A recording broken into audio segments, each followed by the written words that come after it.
Hello and welcome to The Healing Way.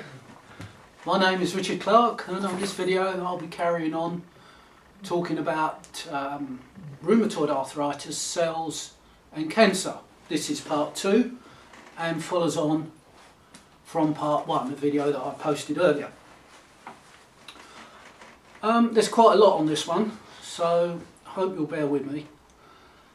And I'm coming at it from the other direction. On part 1 I looked at sunlight, how it's affected as it passes through our atmosphere through a certain type of pollution that may well be, I was talking to somebody about this and they suggested that the pollution refracted the light.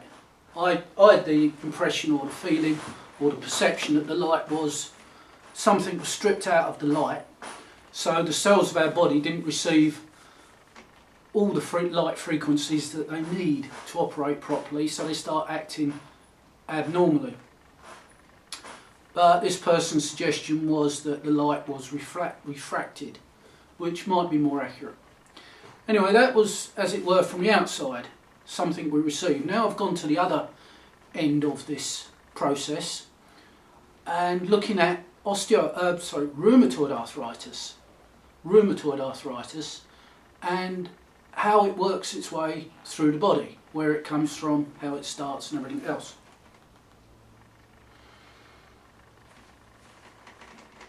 Now,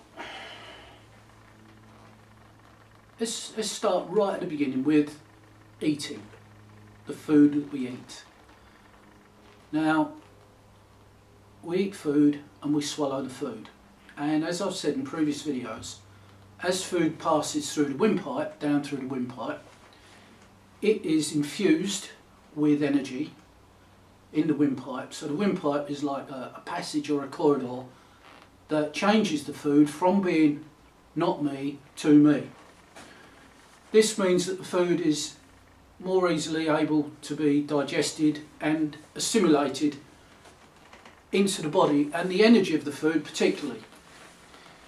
And the way the body absorbs and assimilates energy, makes the energy its own, is quite complex, and it happens on a number of different layers, on a number of different levels. I'll get to that in a minute.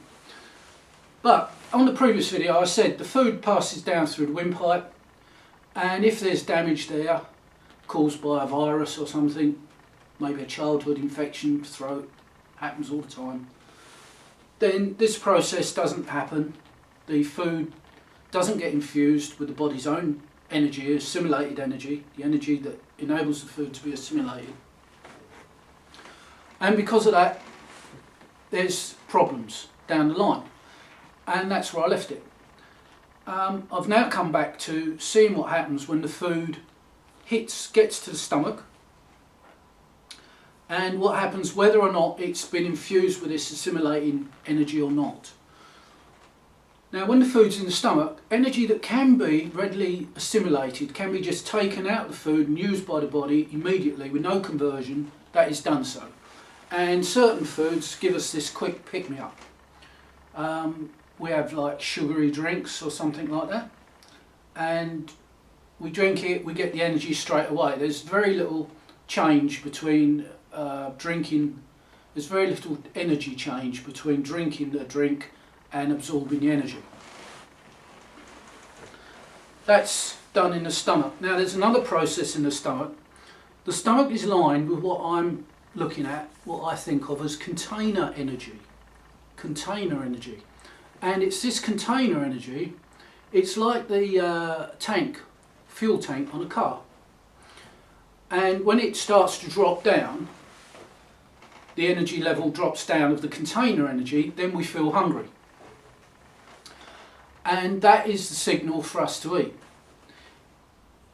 There's a bit more to it than that, but I need to get through this and up to the brain before I can get to further on. Okay, so the container energy absorbs energy that needs more conversion. That's probably the right way of putting it. There's different levels of different processes of absorbing energy. So the stomach, the container energy of the stomach, then absorbs energy from the food that needs processing for the body to use. Okay.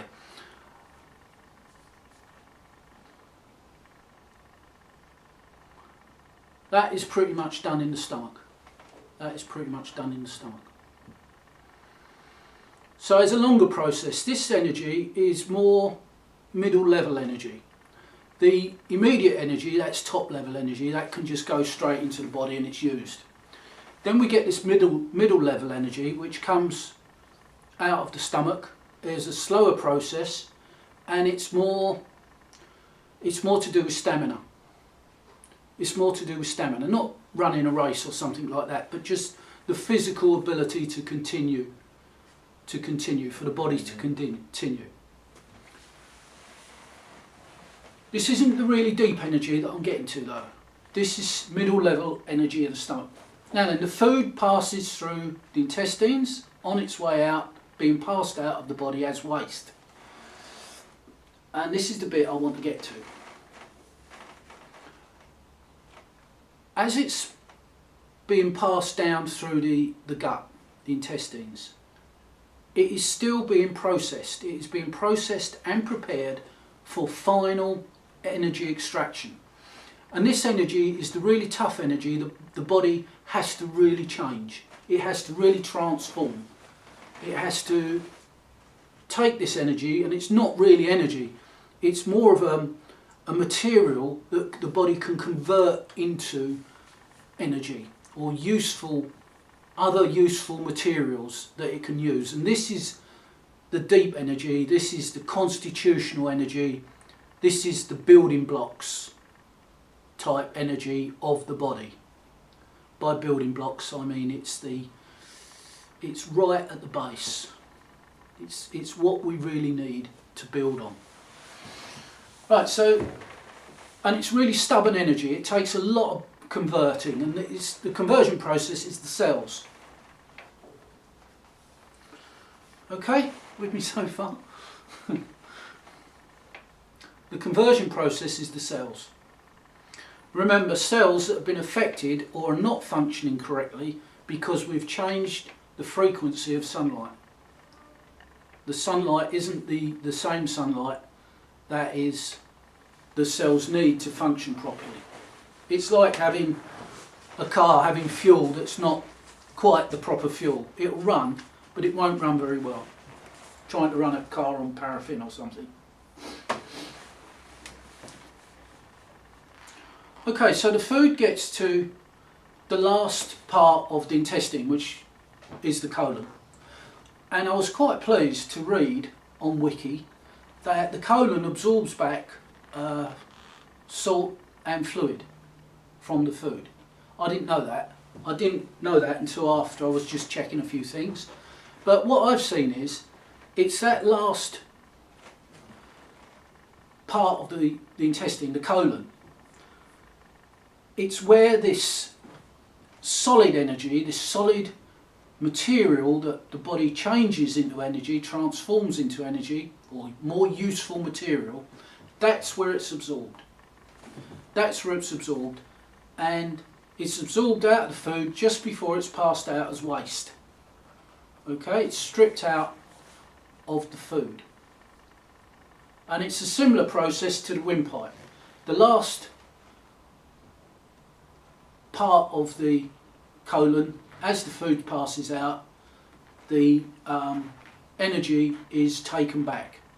Right, so we're sealed at both ends, for want of a better way of putting it, the throat and the anus, where the food passes out. If either of those seals get damaged, then that causes lots of problems to the body's health, but that's another video. In fact, I've covered the damage to the throat on previous videos, but I haven't looked at damage to the anus yet, the ring of muscle that's there. Well, I've looked at it, but I haven't posted a video on it. But the basic idea is, once that ring of muscle gets damaged, it stops acting as an energy seal, and all the energy that should be held in the body is flushed out, literally flushed out. That isn't the problem there though. We'll assume that the energy seal is good, is intact, is functioning, but the colon is damaged. The colon is not working properly. It's in a state of being paralysed. It's not working properly because it's paralysed. That's the only word. I've been looking at this for weeks and I cannot find another way of looking at it. It's as if that last part of the intestine, the colon, has become paralysed into non-functioning. And that is caused by antibiotics. Again, I've been looking at this, and the culprit, as far as I can see, is penicillin or penicillin derivatives. This is also a problem with the stomach. If you remember on a previous video, if you've been following my videos, and I was saying that the antibiotics forms a screen that prevents the body storing energy from food absorbed from the stomach. Well, again, now we've got something of a similar order, of a similar nature, where the antibiotics have damaged the colon so that it cannot reabsorb the right energies or the material that it uses to build the energies. Now the next bit is a puzzle. In fact, there's quite a few puzzles here. I've tracked it all through and worked it all through. But this next bit is a puzzle because it reverses what it should do. Instead of absorbing beneficial energy, the colon, because it's in a damaged state, paralysed, it starts to absorb the energy of waste. And waste energy that should pass out of the body with waste material, the energy is being absorbed back into the body. And here we have the beginning of rheumatoid arthritis. That's where it comes from. That is the beginning. And rheumatoid arthritis, or at least the core energy, the basic energy or the basic material that goes into being rheumatoid arthritis, is also this energy of, I remember years ago looking at this and thinking, well, that's the energy of the sewer. That's what you get in sewers. Why is it here in the body? We've absorbed the energy of waste back into the bodies because, in my view, antibiotics have damaged the colon. Right. So, now this is the root problem of a whole load of problems. This is the root problem. This goes on. Right, there's a lot of things that I can see what's going on, but it's unclear as to why. You see, what happens is these energies are absorbed by the body and stored. They're kind of pre-energy state. I keep saying energy, but it's like before energy.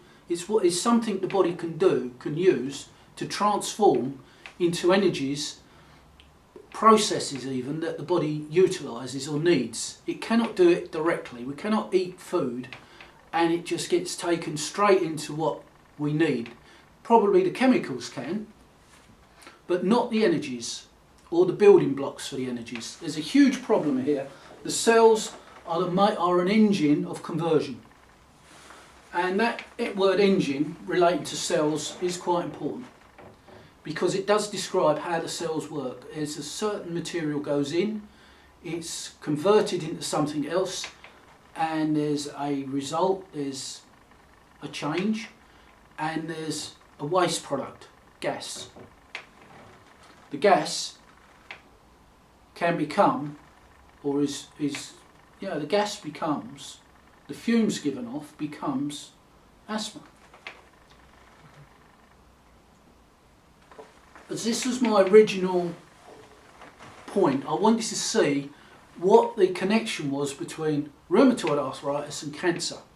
There's rheumatoid arthritis, there's cancer, spinning off from, let's get it right, rheumatoid arthritis, cancer. In the middle is the cells, the processing force or power or mechanism is the cells of the body. Each cell in the body, the human body or any body, converts what's saved, what's held onto by the colon, into what is more useful to the body at a very deep level, on a constitutional level. The essence of our beings. This is the energy that's abstracted. Spinning off, once this energy is processed by the cells, there's a spin-off which becomes different illnesses, like migraines, asthma, depression,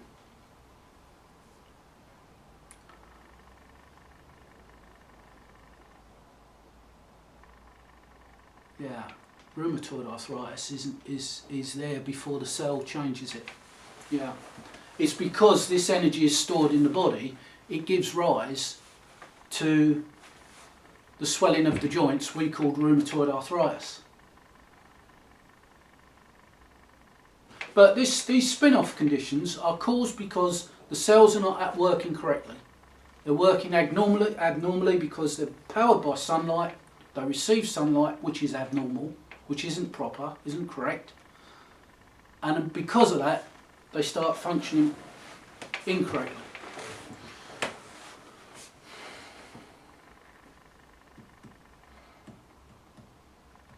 Now the bit I don't get is, as I said earlier, why there's this reversal. The cells which were selective, there's a number of different material type energies that the cells select as it needs. Now I'll go into how it does that in a minute. But why it switches, I don't know. It goes from selecting the correct ones to selecting and utilising the energy of the waste, which we call rheumatoid arthritis. And it will do that even if the other energies are available. It will always go, once it starts acting abnormally, it will always go for the wrong one. Now let's go into another process here. When it's working normally, the tip of the spine, the coccyx, detects what is coming out of the colon. It's like a sensor, right? So it detects what the colon is saving. In fact, the brain has told the coccyx what to say, what it needs, because the coccyx is like a sensor, a detector, that goes up the spine into the brain. So what the colon is saving, the brain understands what's being kept, is notified through the spine, the coccyx. It's a detection system. So the brain knows what's being kept behind. The brain then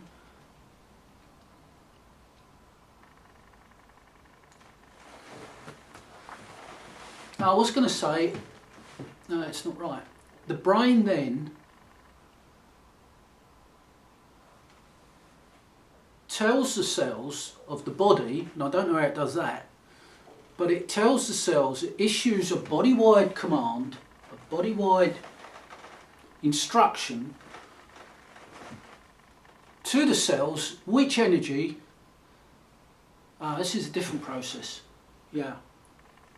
Right, the brain understands what the body needs, So it then tells the cells, somehow through a mechanism which I'm only just starting to see this, it tells the cells of the body which energy the cells need to convert.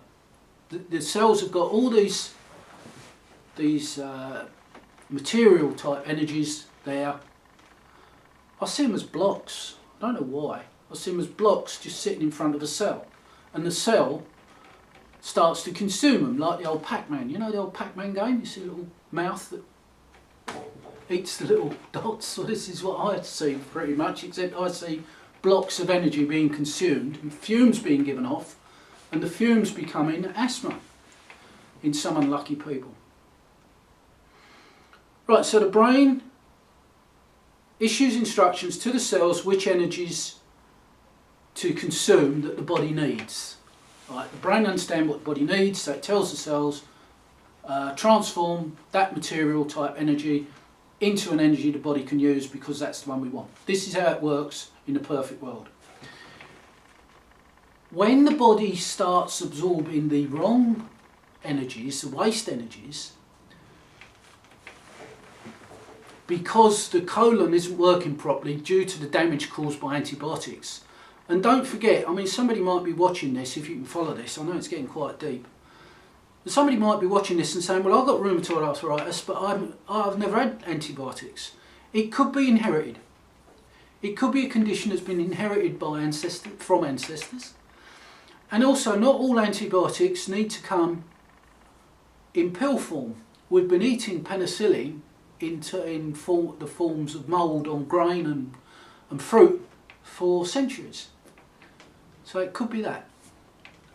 I think because the way we now use so many antibiotics, this is why there's so much rheumatoid arthritis around. I think it's accelerated the problem no end. You know, it's multiplied it by 100. Whereas before, a few people got rheumatoid arthritis because of they'd eaten some sort of mould. Also, the modern pills, the modern antibiotics are much stronger. It's much more diluted in natural moulds than it is in pill form. Anyway.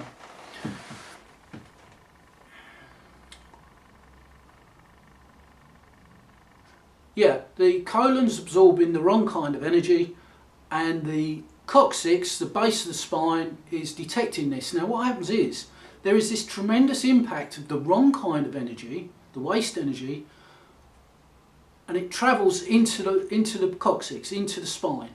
It then goes up and has a tremendous impact on the brain. I'm not sure quite what that does. I suspect it might lead to a type of dementia. It looks very similar to dementia, but an unusual type of dementia. Maybe this is Alzheimer's. It's definitely a type. And it's not really a damaged brain condition, it's more of a confused brain condition. I don't think there's a lot of damage there. It's the wrong energy having an impact on the brain. And the brain being impacted by this energy then starts issuing the wrong commands to the body. So it could be that's why the cells start consuming or converting the wrong type of energy. Even though there are more beneficial energies at the cell's reach, it still goes for the wrong, in my view, the wrong ones. Now I've made a few jumps here which I don't normally like doing. Like for instance, why the brain, the impact of this energy on the brain would suddenly make it say, well, we need more of that. That don't seem, that's a whole mechanism in itself. I don't know if it's relevant. What I'm trying to do with this video is to link up a lot of different things, like why cancer and rheumatoid arthritis are virtually the same thing to me, to my perception. Why that is, and why there's these spin-off conditions which all look like forms of rheumatoid arthritis, the asthmas and migraines and some forms of depression. Other things as well. There's no end of problems that this type of, the energy of the sewer, once it gets in the body, the problems it gives rise to. But this video I decided to do to try and get an overview. Okay, so there is the overview here. The storing of this waste energy in the body gives rise to rheumatoid arthritis. The processing of this energy in the body gives rise to the spin-off conditions, as I keep saying, asthmas and migraines and depressions, maybe irritable bowel syndrome. That seems linked. But I'm no closer as to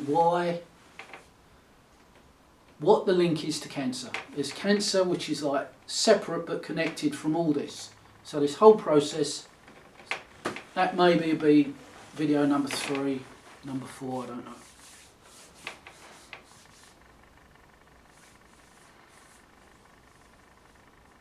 Yeah, definitely Alzheimer's or some kind of dementia is linked to all this. So what's the answer? Well, the answer, I think I haven't really used my healing methods and looking for this, but I think my feeling is that the healing methods that I've set out on Healing with Energy 1, I think we're up to number 4 now. I think the 4th one is the one that sorts this out. It cleans out the 4th method, as my friend Gavin said to me once, it cleans out all the crap, flushes out all the crap. And I think this is what it does. It flushes out this paralysis of the colon. That's what I think. Because I definitely see improvement on people who have had the healing methods in this area. I mean, there's improvement all through.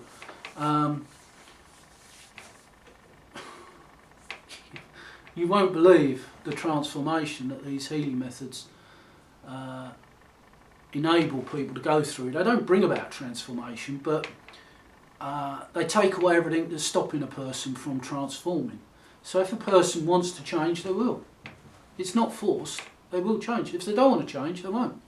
They'll stay as they are. There's always choice in this. Okay. I'm glad I've got that one out. There's some other stuff I want to talk about. Not on this video. This one's coming to an end. If you stuck with it, well done.